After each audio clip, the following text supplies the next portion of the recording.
Hello, hello. I'm happy to have you all here.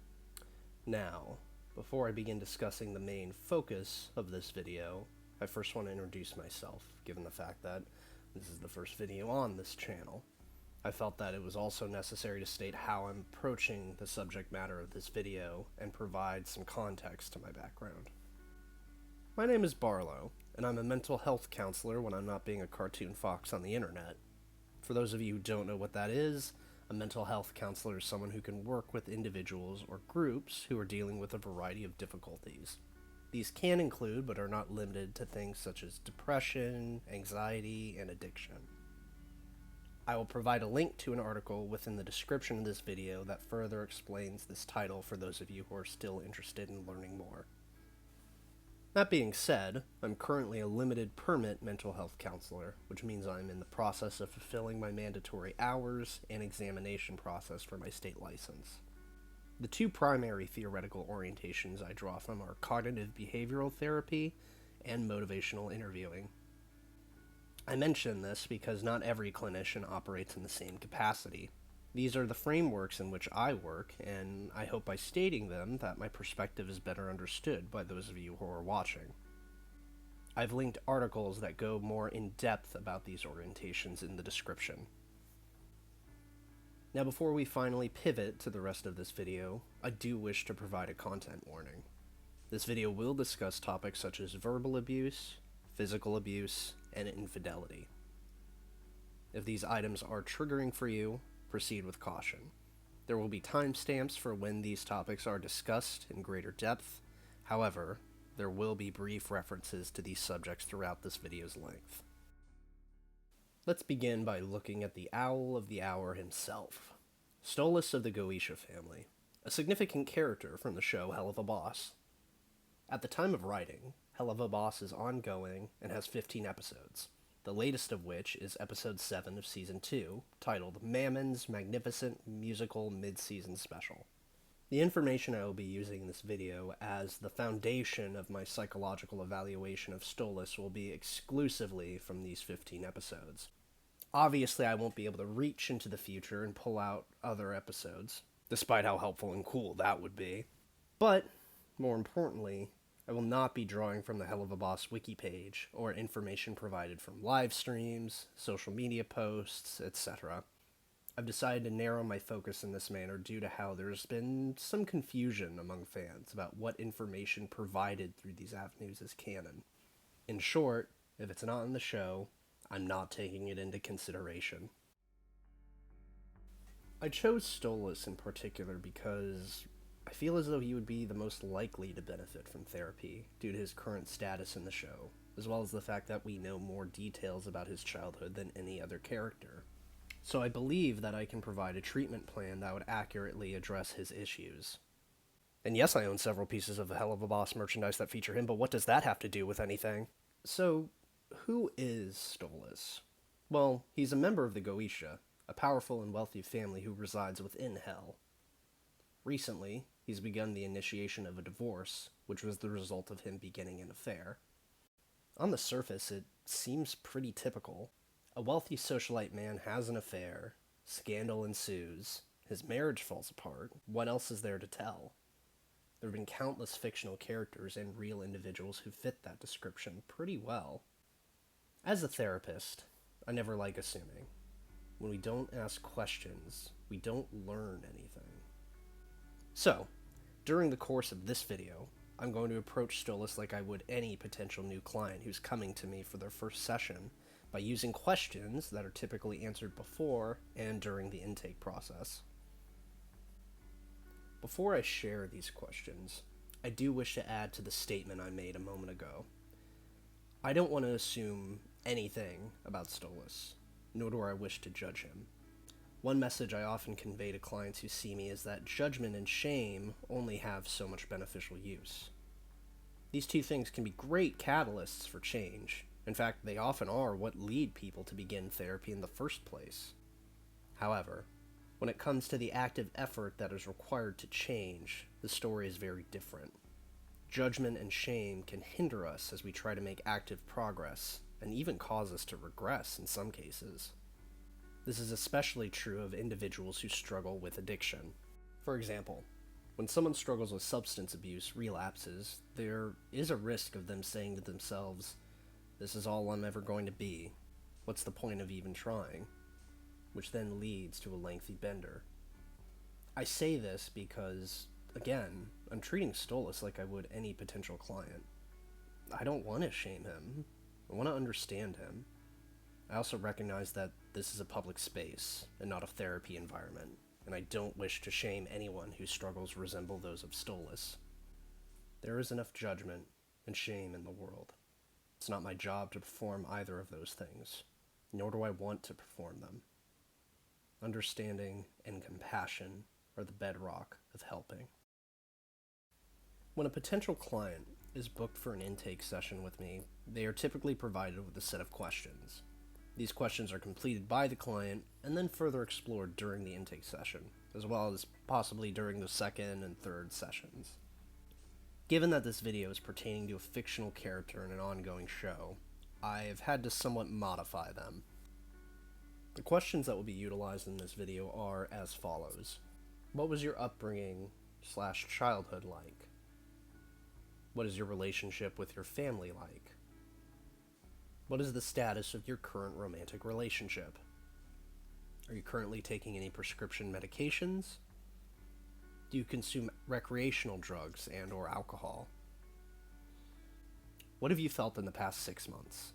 Fear, anxiety, hopelessness, low motivation, etc.? What are your coping skills? These questions will be used as the structure of this video. One significant change I've made in regard to the questions typically asked of new clients is the removal of the question, "What are your goals for therapy?" Again, given that the circumstances are different and not that of a typical therapeutic setting, I will be answering this question myself near the end of the video, after all of the previously stated questions have been answered. I've also structured the questions in this manner so that Stolas will be examined chronologically, beginning from childhood and concluding with the show's most recent depiction of him. This means I will not be following the order in which episodes have been released.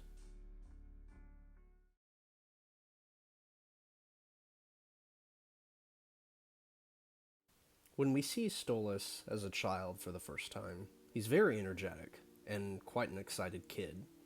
And why wouldn't he be? It's his birthday, which he loudly proclaims before getting out of bed. He continues talking about it and how excited he is, even later as his servant helps him with his appearance. But then something interesting happens. Something small, yet quite significant.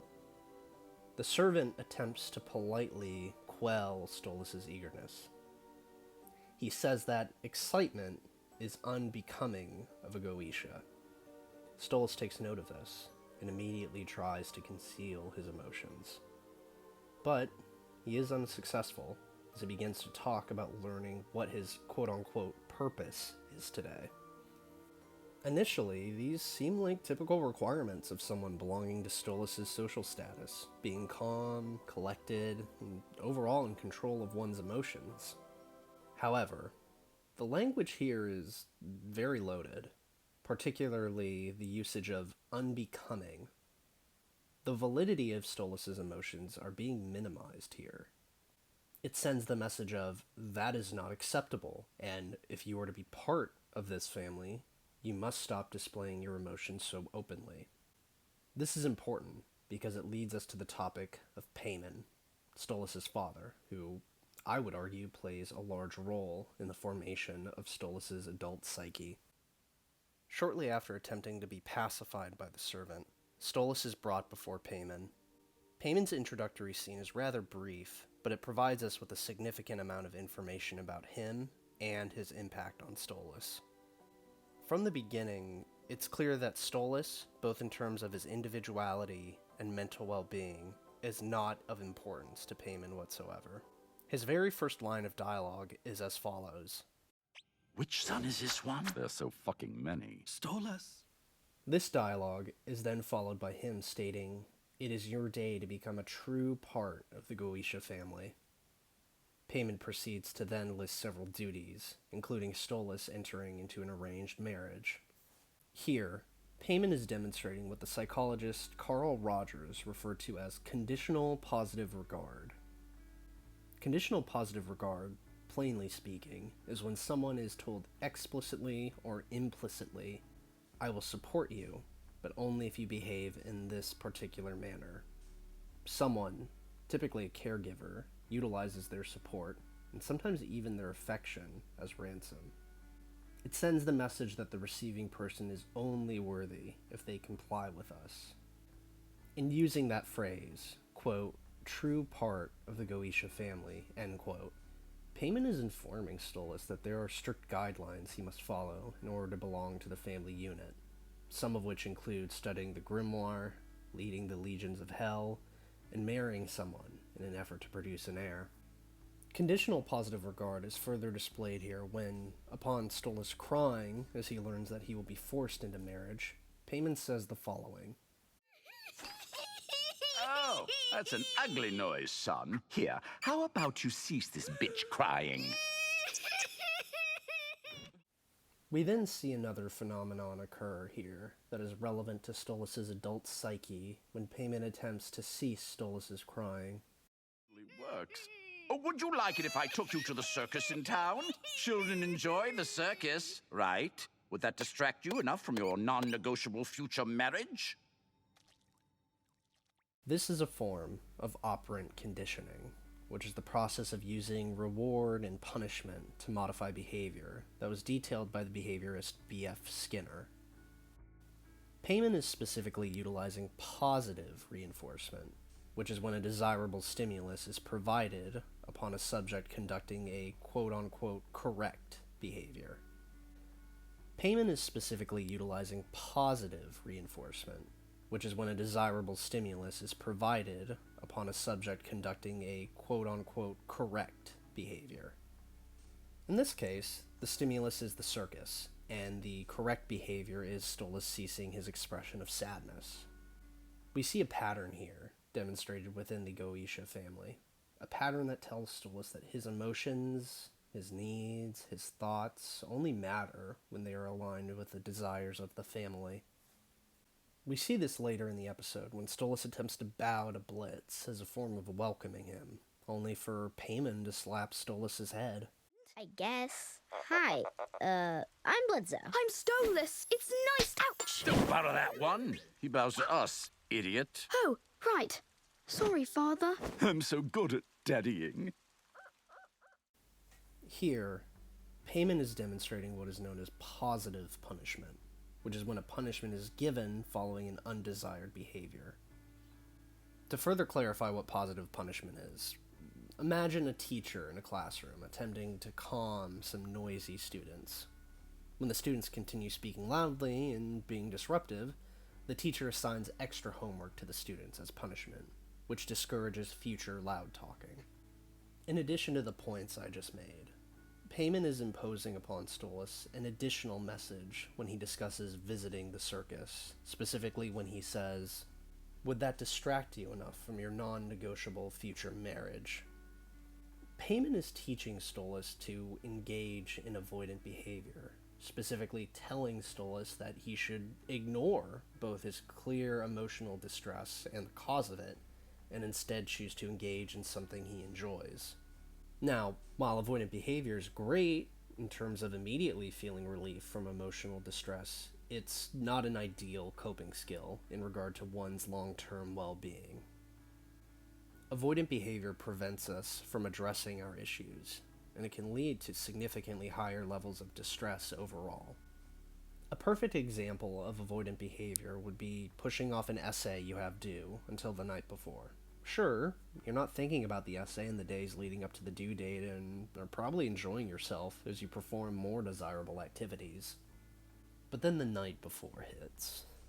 The essay is due in less than 24 hours, and the stress hits you significantly harder than it did in the past, which can create several issues for you in this moment. Keep the topic of avoidant behavior in your mind for later in the video. The final point I wish to make regarding Payman in this section is in regard to his treatment of Blitz. After seeing that Stolas enjoyed watching Blitz's circus performance, Payman uses his status and wealth to quote-unquote purchase Blitz. He doesn't hide this fact from Stolas either. Prior to this, we see Blitz being escorted to both Payman and Stolas by his own father, his arm being forcefully held by the older imp until he manages to free himself. His facial expressions are clear, first exhibiting anger as he stares at his own father, and then aversion when meeting Stolas' gaze. Here, Payman is engaging in the psychological process of modeling. Payman is demonstrating through his own behavior that it's acceptable to utilize one's own status and wealth to bend others to your will, to have relationships whose foundations are purely transactional. It doesn't matter that Blitz is clearly uncomfortable with being coerced in this manner, especially not to Payman, because Payman's getting exactly what he wants. Keep this in mind for later in the video as well. This idea of financial manipulation being acceptable, along with the previously described avoidant behavior, positive reinforcement, and conditional positive regard, are all so strongly present in Stolas' childhood. They are wounds he was given then, the kind of wounds that don't simply heal with the passage of time.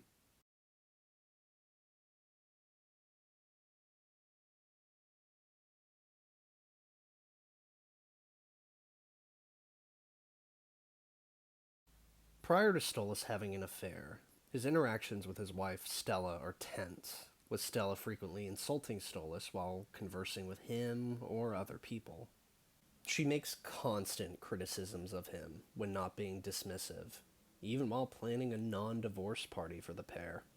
Being married isn't a big enough occasion, but to be fair, it's no picnic being married to a boring stiff like Stolas. Stella, what in hell is this? Ugh, Stolas, you know I like throwing parties. Plus, it's true, so you can come if you want. In the following scene, Stella also insults Stolas to other party guests, not even attempting to conceal her words from him.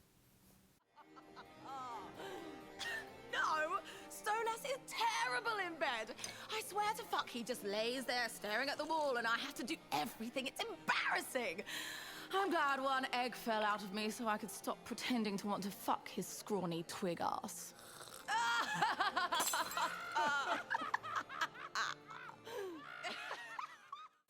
Stella's abuse is explicit, often taking the form of verbal abuse as demonstrated by the examples I provided. She calls Stolas insulting names and often yells, all in the attempt to minimize Stolas and instill within him feelings of emotional distress. Whether it be shame, guilt, or sadness, Stella wants Stolas to emotionally suffer, going so far as to even say she enjoys tormenting him in the episode titled The Circus. One troubling aspect of Stella's abuse that is much less apparent is that of physical abuse. Stolas is first introduced to Stella during his childhood by being provided a photograph depicting Stella, who is also a child at this time, strangling a dog. Now, this violence toward animals during Stella's childhood could mean several different things, but we aren't given a clear answer due to the lack of details surrounding Stella's age in this scene and her general behavior at the time. Stella harming these dogs could be a reflection of her home life, as some children who actively harm animals are witnesses to domestic violence or are victims of childhood physical or sexual abuse. However, it is also possible that this violence towards animals signifies that Stella fits the criteria for conduct disorder, as one of the behavioral criteria for this disorder is harm to others or animals. Regardless of whatever criteria Stella does or does not fit, her tendency toward physical violence does also appear to extend to Stolas, as seen when she attempts to strike him with her hand after Stolas insists on proceeding with the pair's divorce. Even prior to this incident, we see Stella hire the character known as Stryker to assassinate Stolas. We also witness her continue to utilize Stryker's services later when Stolas is kidnapped and almost assassinated again.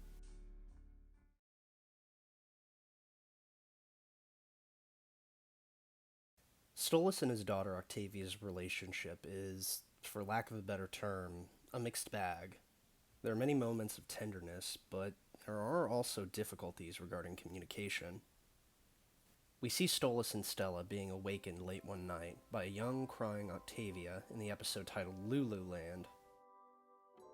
Upon entering her room, Stolas listens to Octavia's concerns and attempts to verbally comfort Octavia, assuring her that she was only experiencing a nightmare. Here, we see Stolas being tender, both with his words and his body, as he tries to calm Octavia while hugging and speaking to her. This clearly isn't the first time he's shown her love or understanding, as demonstrated by the drawings on Octavia's walls depicting both Stolas and her holding hands, drawings that, noticeably, do not include Stella. In an effort to comfort his upset daughter, Stolas begins singing a lullaby that offers us more insight into how he views Octavia and how he views his current life situation. I used to think that I was bold. I used to think that love would be fun. Now all my stories have been told, except for one. Stolas, at this point in his life, has no meaning. He feels lacking in purpose, and the only thing that gives him direction is taking care of his daughter. There is nothing else, as he is stuck in a marriage that is not loving nor fun, all while occupying a position in his life that was forced upon him. It's why he only appears to be happy in the photographs hanging around the palace with Octavia. At this point in his life, Stolas only has this little girl. Unfortunately, once Stolas' affair is revealed several years later, we see that his relationship with Octavia has become damaged. When asked by Octavia if he and Stella are quote-unquote done screaming for the day, Stolas ignores the question and attempts to make small talk, asking innocuous questions such as whether or not Octavia slept well the night before and what music she's currently listening to, not even acknowledging how Stella openly screamed at Stolas about his infidelity in front of Octavia a moment ago. Stolas then proposes taking Octavia to Lululand, making it explicit that he wants the pair to temporarily leave the palace. It is here that something of great significance occurs. Why don't we go to Lululand? I'm not 5 anymore. You always were so happy when I took you to Lululand. What do you say we go there again? Have a day. Just the two of us. I'd rather kill myself. There we go. Anything but staying in this house. Now, I'll arrange our security. Here, we see remnants of Payman's parenting. Stolas, in an effort to soothe his daughter, takes her to a place full of clowns, rides, and performers alike. Rather than directly discuss his daughter's emotions, thoughts, or even just the present situation, Stolas takes her to what is essentially Octavia's own version of the circus that Stolas was brought to by Payman. And why wouldn't Stolas perform this behavior? This is how he was taught to manage his own emotions and problems, by not discussing them and attending the circus. Stolas is unintentionally recreating his own unhealthy childhood with his daughter, even though he does explicitly love her and desires for her to be happy. And yet, the cycle repeats. Something I often say to clients who fall into patterns that can be seen across their lives is that we as human beings are drawn to the familiar. With familiarity comes certainty, and that in and of itself is comforting.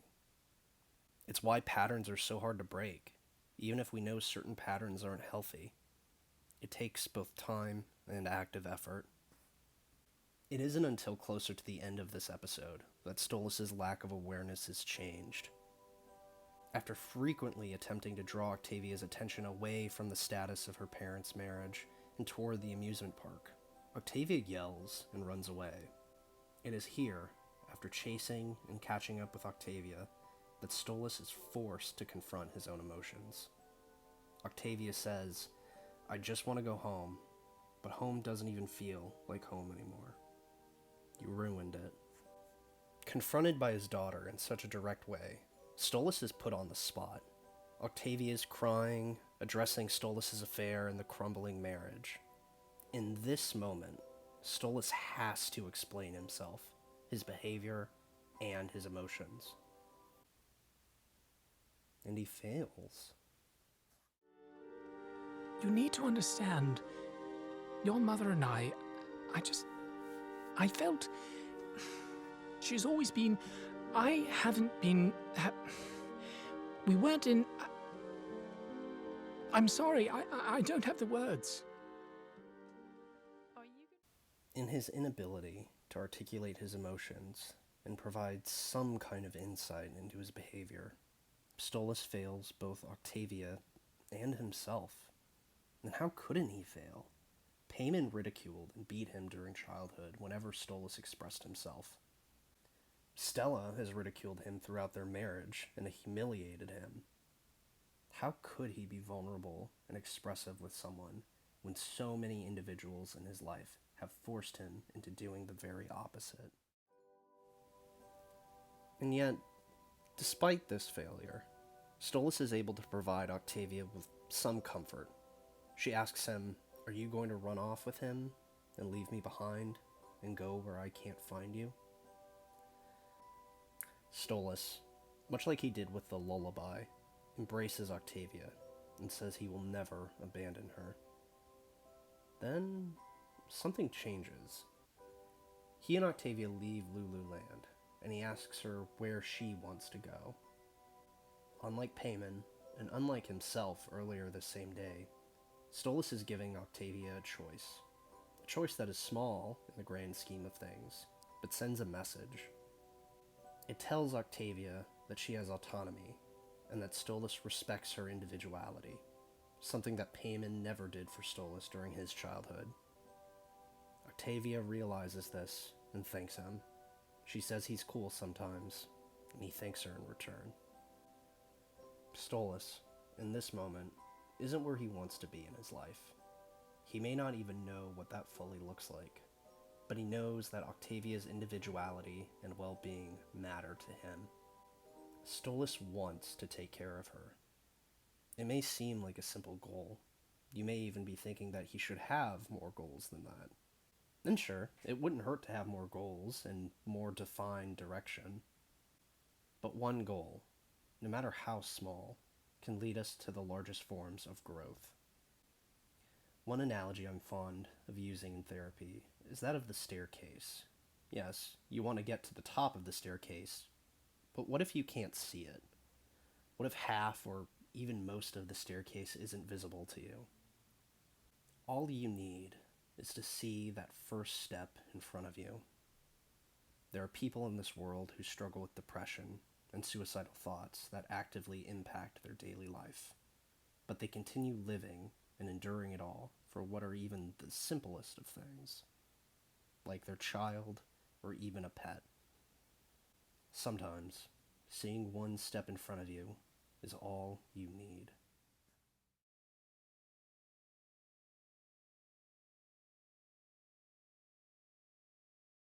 It's now time to examine Stolas' relationship with Blitz, the imp he has been engaged in an affair.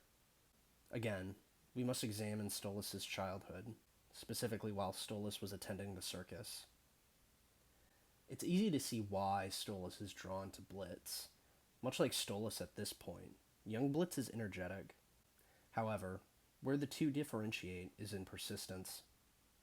We've seen young Stolas attempt to correct his behavior, doing so at the first sign of criticism, whereas Blitz doesn't. He reaffirms his own jokes and performance, even when faced with a large audience meeting him with unamused silence. Stolas admires this, and his admiration only grows stronger later in the day when Blitz describes his dreams for the future. Blitz says he's, quote, going to do what I want and make so much money. Stolas is amused and laughs, appearing to further admire him. Stolas seems endeared by Blitz, saying that he might hire him one day, as opposed to being handed a position or forced into one. For the first time, another individual is treating Stolas not as a prince, nor as a means to an end. Blitz treats Stolas as a peer, saying, "Maybe I'll hire you." Stolas is surprised by this, drawing attention to their different social statuses, saying with some amusement, "You'll hire me?" He then says he hopes he qualifies, and the two laugh together. It's a moment of joy, and one where Stolas can simply be, as opposed to having to meet expectations forced upon him. Based on what we see here, it's obvious why 25 years later, Stolas still views Blitz with interest, as artistically depicted through the POV shot of him seeing Blitz through a pink haze. If that wasn't enough, when the two are in the bedroom together moments later, Stolas says the following. Oh, I've never had anyone want me this way. You have no idea how long I've craved this kind of passion, and how much it means that the one who wants me is my first ever friend. It's here that I feel it is necessary to address the topic of infidelity. People cheat for numerous reasons. Sometimes it's the result of a night involving alcohol or other substances that hinder the individual in question's inhibitions. However, there are times when infidelity is more complicated than situational opportunity. For instance, a person can cheat in an effort to temporarily assuage their low self-esteem, using the fact that they are able to have sex with someone new as a means to boosting their overall feelings of self-worth. The person is able to, albeit less explicitly, say to themselves, hey, I have something of value to offer. Otherwise, why would this new person sleep with me? There's also the matter of overall satisfaction within one's relationship. If an individual, for whatever reason, feels neglected or experiences emotional distance from their partner, there is a greater likelihood that they will cheat. This doesn't always happen, of course, as many relationships do experience rough patches and no infidelity occurs, but many others do. With all this in mind, it's understandable as to why Stolas began the affair with Blitz. Firstly, he was forced into a marriage with Stella by his father, which demonstrates a lack of commitment. Secondly, Stella has verbally abused Stolas throughout their marriage, and appears to have been violent towards him as well. Meanwhile, with Blitz, Stolas isn't forced to do anything, and he isn't demeaned. Stolas has a sense of autonomy through this affair. He chose this. For once in his life, he's able to make a decision. That is at the very core of his affair with Blitz. It's why, the morning after sleeping with Blitz for the first time, Stolas doesn't initially avoid or attempt to appease Stella when she sees Blitz leaving the palace. Instead, he loudly proclaims that they're getting a divorce and begins laughing. He's empowered here and embraces his own free will. Now, here's where the dynamic between Blitz and Stolas becomes even more complicated. While attempting to convince Blitz to visit him again, Stolas takes on a much more domineering tone as the two talk, and Blitz insists that this is not a good time for him to be discussing such a potential future meetup. After teasing an obviously aggravated Blitz, Stolas says, what if we worked out some kind of exchange? Favors for favors. Doesn't that sound enticing? Blitz attempts to ask for clarification and further emphasizes that he's currently experiencing a difficult situation. Stolas, rather than inquiring as to what kind of difficulty Blitz is experiencing, or even ask for a possible alternative solution from Blitz, continues to dominate the conversation. He then says the following. You gotta stop using your fancy-ass rich people talk, okay? I'm trying to concentrate on not getting fucked in my A! Then let me keep it simple. Once a month, on the full moon, you return the book to me, followed by a night of passionate fornication. And you get to keep it all the rest of the time, Sound fair, my little imp? Fine, whatever! This behavior most likely feels familiar to those of you watching this video. At least it should. This dynamic proposed by Stolas is reminiscent of the operant conditioning conducted by Payman during Stolas' childhood. Stolas is utilizing positive reinforcement, using the grimoire as a stimulus to reinforce Blitz engaging him in sex. Much like Payman did during Stolas' childhood, Stolas is sending a message here. He's telling Blitz that he is the one in control, leaving minimal opportunities for Blitz to contribute his own thoughts and emotions. And why wouldn't he? This has been the foundation of Stolas' relationship to the Goetia family. And, much like his father did, Stolas is using his own status as a means of control. While Payman was Stolas' father, Stolas is of a higher social class than Blitz. He's royalty, whereas Blitz is an imp. Whether it be a conscious or unconscious decision to remind Blitz of his social status, it still happens, and it still sends the message of, I have power over you. And it doesn't stop there. Stolas utilizes his own social status as a Goetia prince during multiple future interactions with Blitz, sometimes even after their scheduled sex sessions. Here, we see him grab Blitz by the face and squeeze his cheek, all while looking him directly in the eye and saying the following. As shocking as it may seem, Blitzy, my grimoire is actually incredibly important, and it isn't supposed to be lent out to itty-bitty imps like yourself. The harvest moon... Again, here Stolas is seen treating Blitz as a means to an end, specifically stating that the grimoire is quote-unquote important, and that Blitz is a quote-unquote itty-bitty imp. Whether unintentionally or intentionally, the demeaning message of, you don't matter, is on display. This episode in particular takes it a step further, when Stolas treats other imps in a similar manner while referring to them as tiny during what is supposed to be a formal speech. Stolas then, without any consideration of Blitz's own emotions, needs, or concerns, singles Blitz out in the crowd. He does so by identifying Blitz as the sexy one, and refers to him as Blitzy, despite Blitz having taken offense to this nickname in the past. Stolas belittles Blitz again in the episode Truth Seekers when attempting to rescue Blitz from danger, saying, "Who dares threaten my impish little plaything?"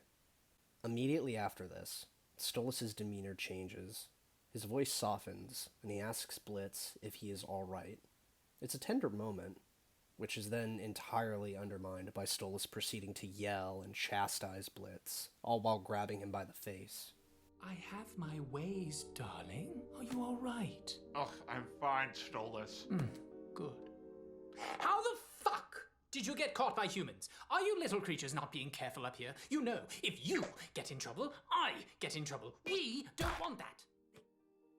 Here, we see a parallel with how Payman treated Stolas during childhood. For starters, there's the physical aggression, the grabbing of Blitz, and violating his own sense of personal space. Then there's the minimization. While Stolas did ask whether or not Blitz was hurt, the tenderness of that inquiry is called into question here. Stolas' whole demeanor changes from affectionate to aggressive as he appears to shame Blitz. Once Blitz complies, stating that he understands, Stolas' demeanor again drastically changes, becoming more calm and even lighthearted upon hearing this. Again, I draw your attention to the earlier discussed scene in which Payman hit Stolas, scolded him, and then immediately became satisfied once he heard the desired response from Stolas. Stolas is playing out this cycle with Blitz, except he has shifted from the role of the one being controlled to the controller. Like Payman, Stolas is telling Blitz, just do it my way, and everything will be fine. Stolas isn't doing this out of love or care for Blitz. It's his own desires, which is further supported by him immediately asking Blitz if he will get any thank you for the rescue. After which, the two depart to have sex. The dynamic between Stolas and Blitz at this point in time is complicated by things such as Stolas' desire for autonomy, the abusive aspects of the relationship with Blitz, and the topic of social class. However, it is made more complex in a later episode titled Aussies, when Blitz, to Stolas' knowledge, asks him out on a date.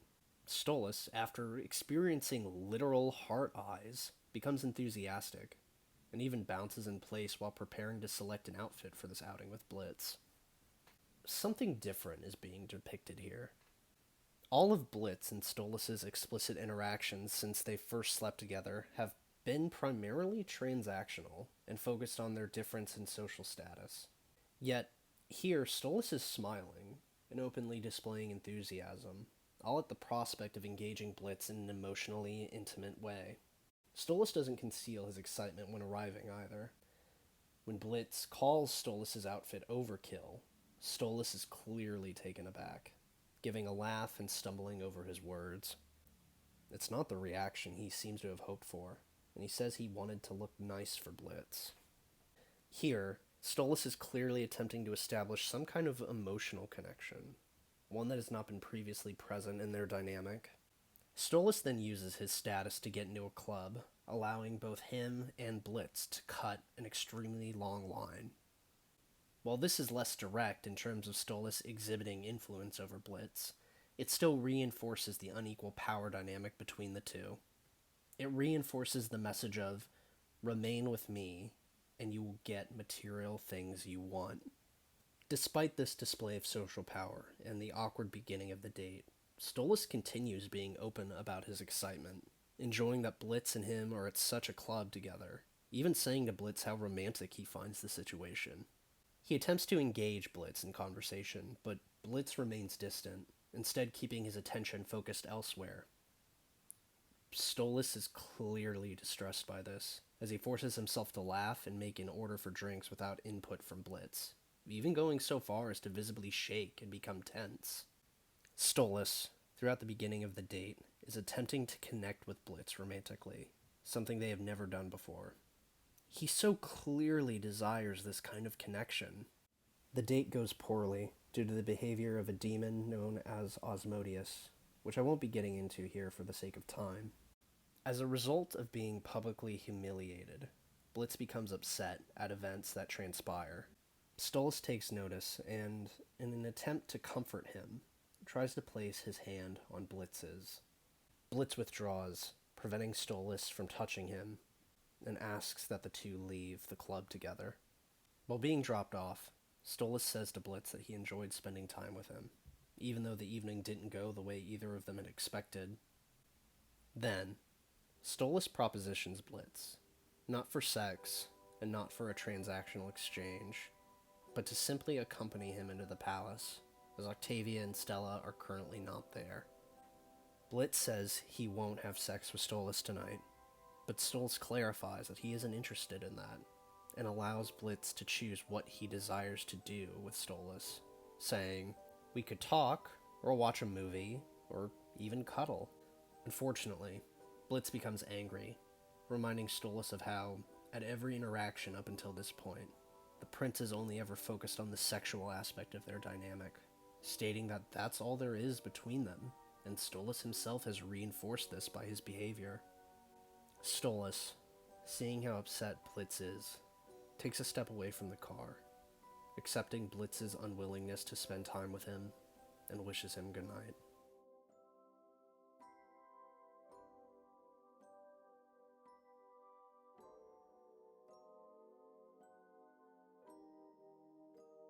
In this moment, Stolas realizes what he's done, the ways in which he's used his status and power to control Blitz. He has stripped Blitz of his own autonomy, and it causes him to spiral.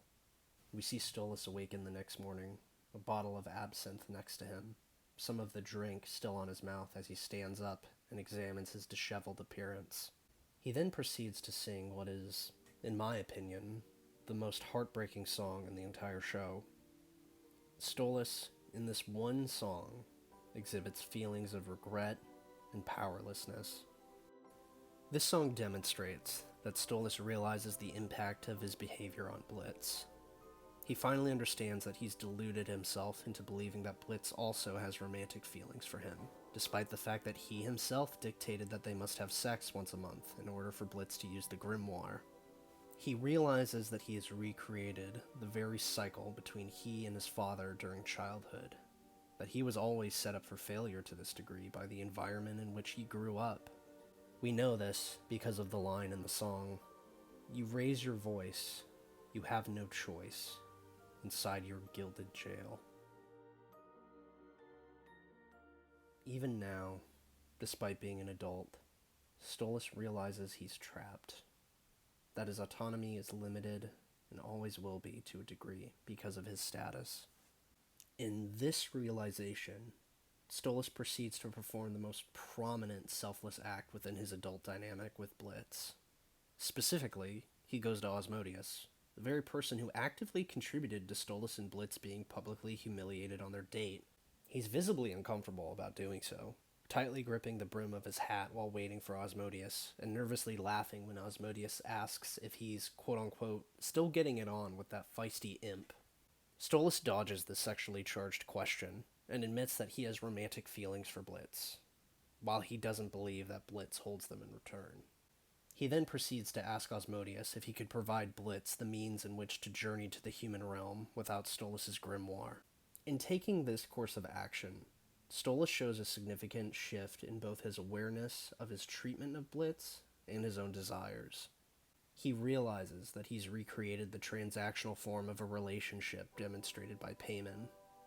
In doing so, Stolas realizes that he has undermined Blitz's autonomy, prioritizing his own wants and emotions over those of Blitz. Therefore, by asking Osmodeus to provide Blitz with the means of accessing the human realm without Stolas' grimoire, Stolas is attempting to give Blitz his own autonomy. In doing so, Stolas displays empathy for Blitz, as Stolas himself has never been truly given his own autonomy throughout his life. Everything, from his duties as a Goetia to his marriage, has been forced upon him. He knows how that kind of coercion feels, and upon seeing an opportunity to give someone he cares about that sense of freedom, he takes it.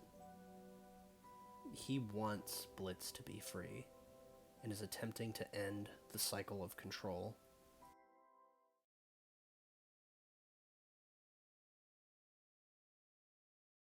Stolas is currently taking what appears to be psychiatric medication.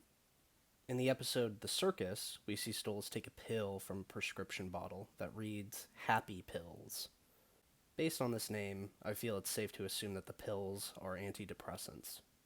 Later in the same episode, we see Stolas take this medication again. However, this time we see him take 3 pills, not 1, most likely due to the previous distressing night involving his date with Blitz.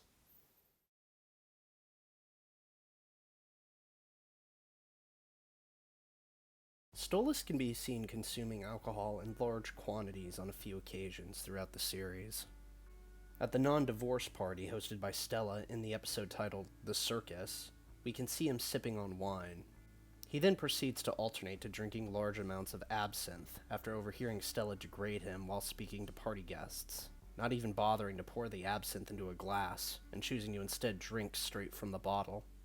We also see Stolas awake in the morning after his date with Blitz, with what appears to be an empty bottle of absinthe laying next to him. Droplets of the drink itself are still on his face, implying that he consumed a significant amount of absinthe after Blitz departed. Aside from alcohol, Stolas can be seen smoking after a sex session with Blitz, taking a drag off of Blitz's cigarette. Yes, I used Google to verify that I was using that phrase correctly. Don't judge me!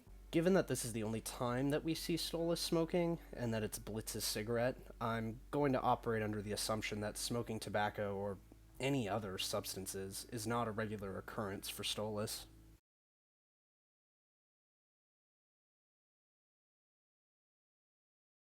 In regard to coping skills, we'll begin with what I deem to be the healthy ones that Stolas has utilized.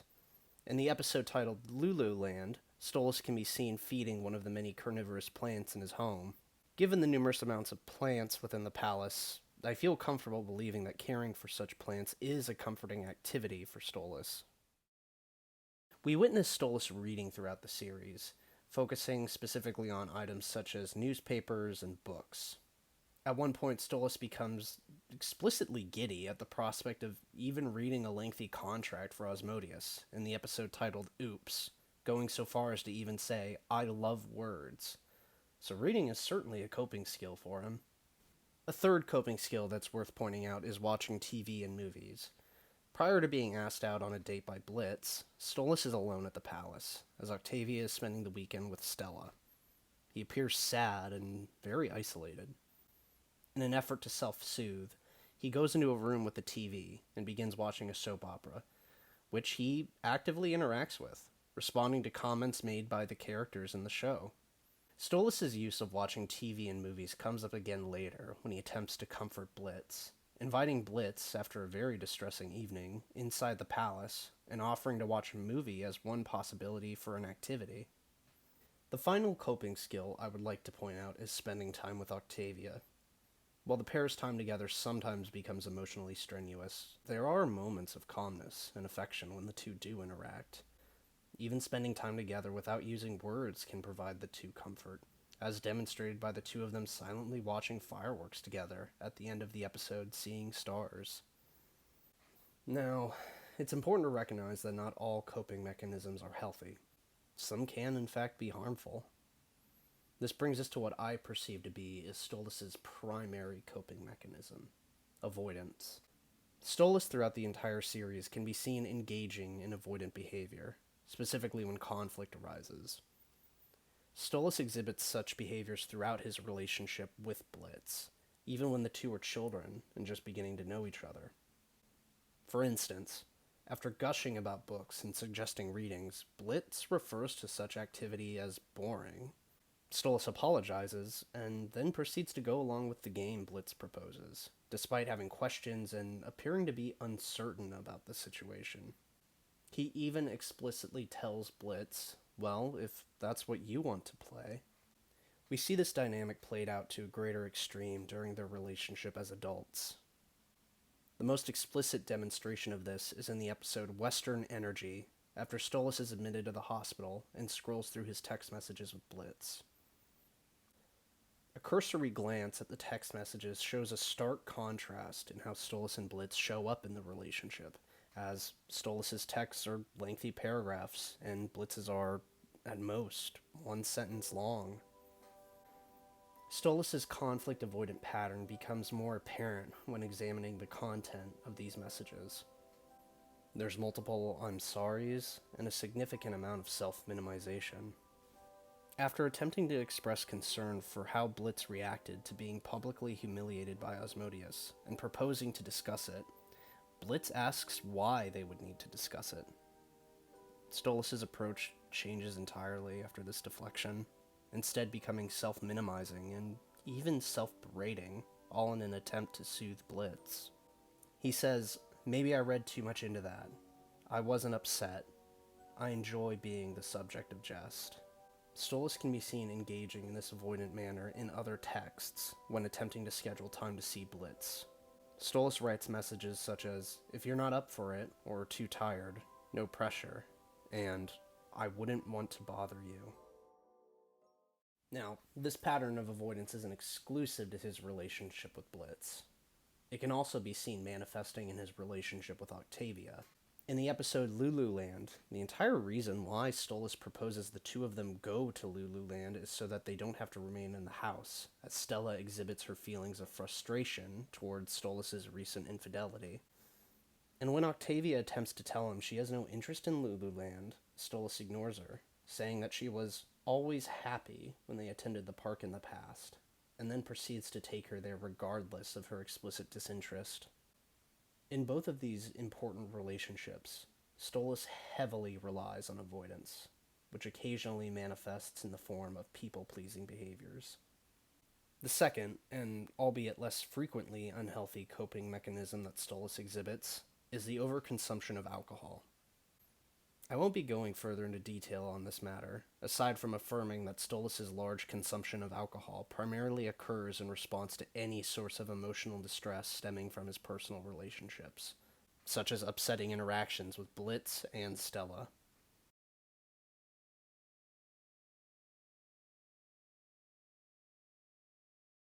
Stolas has felt several distressing emotions that have been triggered by his personal relationships recently.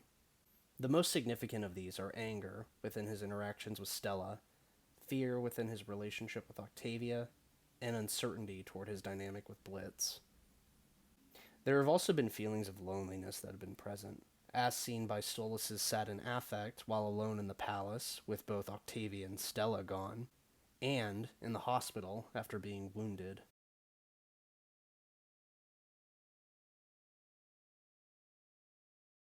Now, typically a client will come to therapy with some of these in mind, and collaborate with a therapist on the direction of their treatment. However, given the circumstances, I will have to create these myself. I state this because, again, I will be using my own approach based on the theoretical orientations I typically operate under.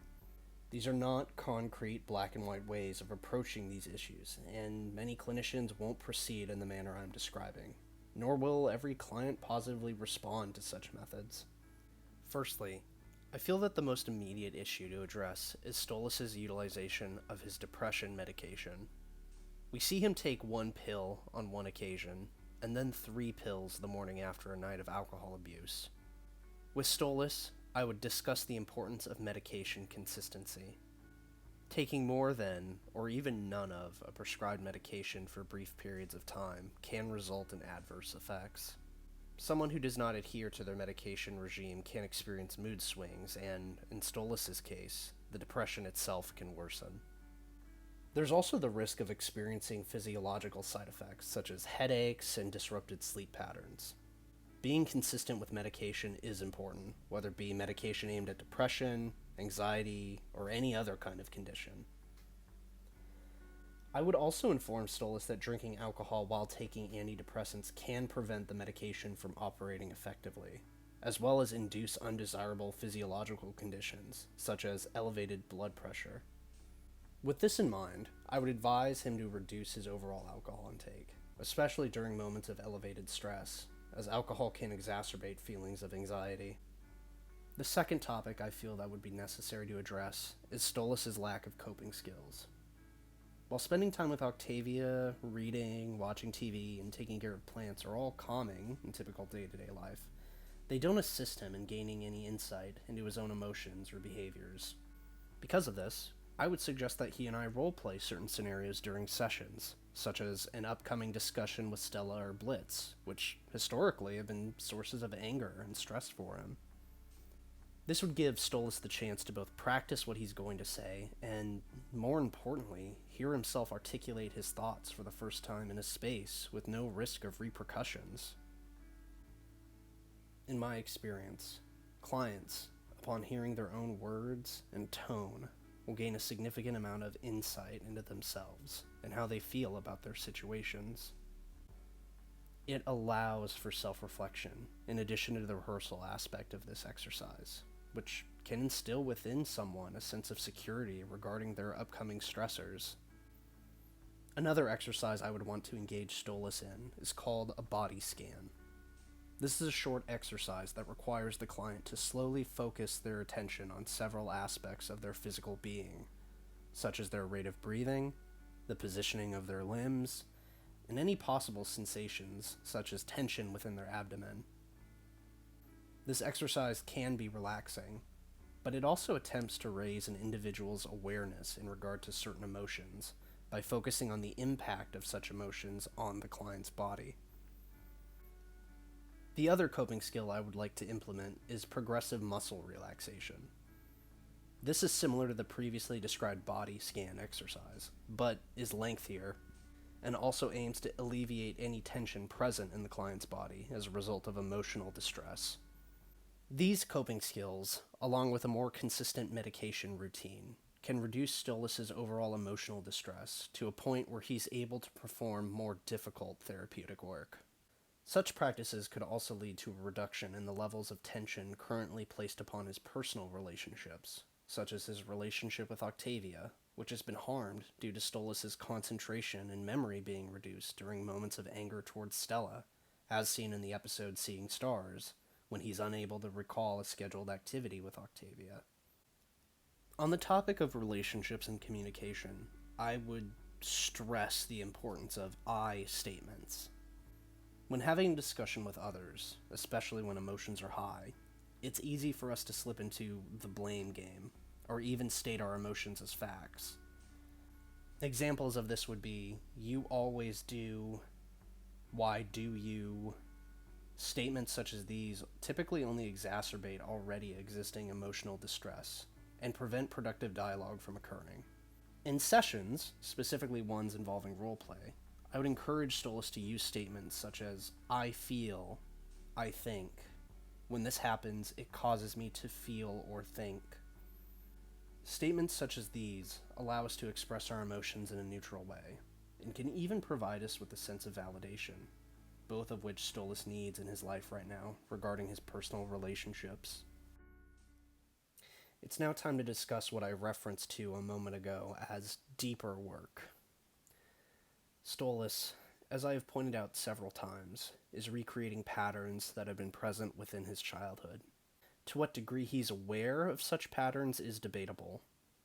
Because of this, I would recommend Stolas undergo the act of journaling about his childhood, as well as simply describing it during sessions, so as to raise his awareness of such patterns. In raising Stolas' awareness of these patterns, I believe he can properly address them. It's nearly impossible to solve a problem without first being aware of one. Through examining the ideas and behaviors encouraged by Payman during his childhood, I believe Stolas would properly be able to challenge some of the all-or-nothing thoughts he has been demonstrated to have. All-or-nothing thinking is a type of cognitive distortion we experience when we view a problem, a situation, or even the world in a binary manner, believing that only one of two interpretations of an event are correct. More often than not, this all-or-nothing thought pattern results in emotional distress, as it's inherently limiting and leaves minimal room for autonomy and individuality. The best example of Stolas engaging in all-or-nothing thinking is the scene in which a young Blitz and Stolas sit under a tree and discuss their life goals together. Blitz is full of optimism, energy, and lists off multiple possibilities.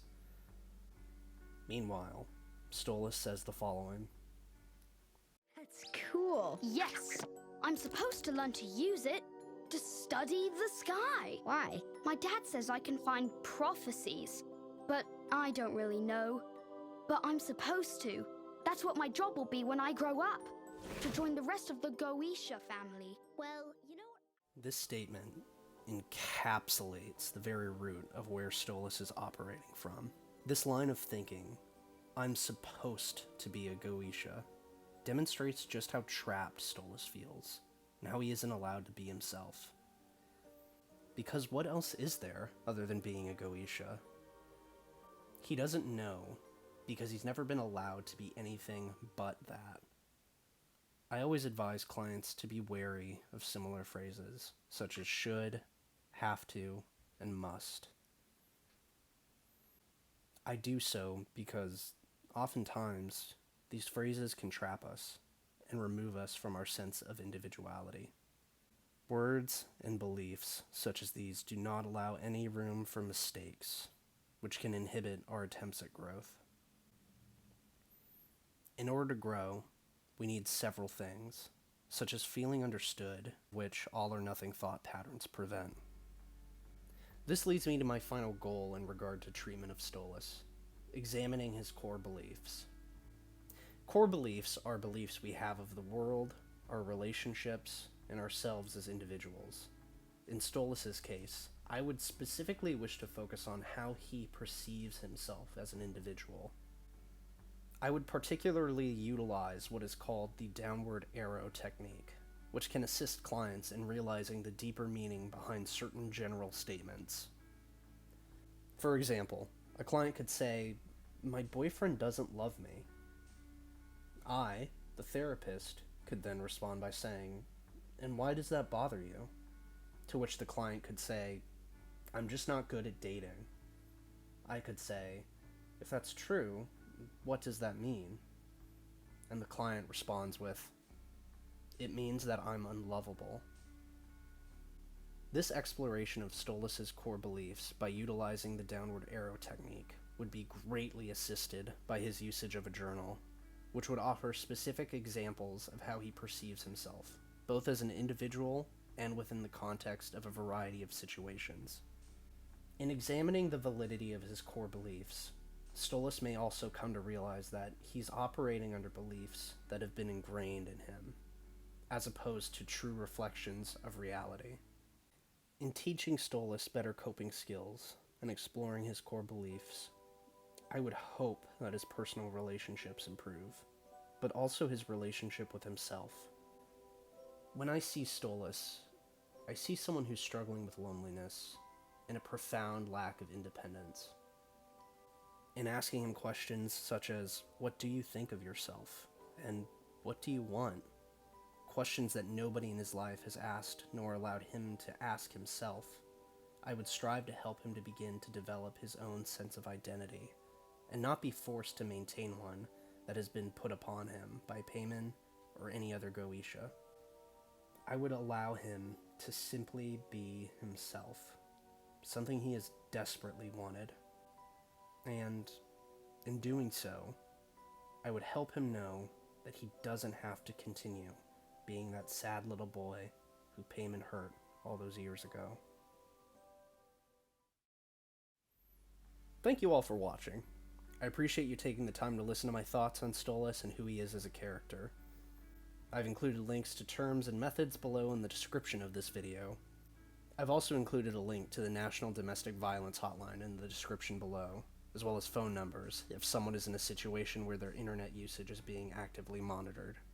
I hope everyone found this video to be enjoyable, whether due purely to entertainment reasons or through gaining insight into the therapeutic process. Have a great day.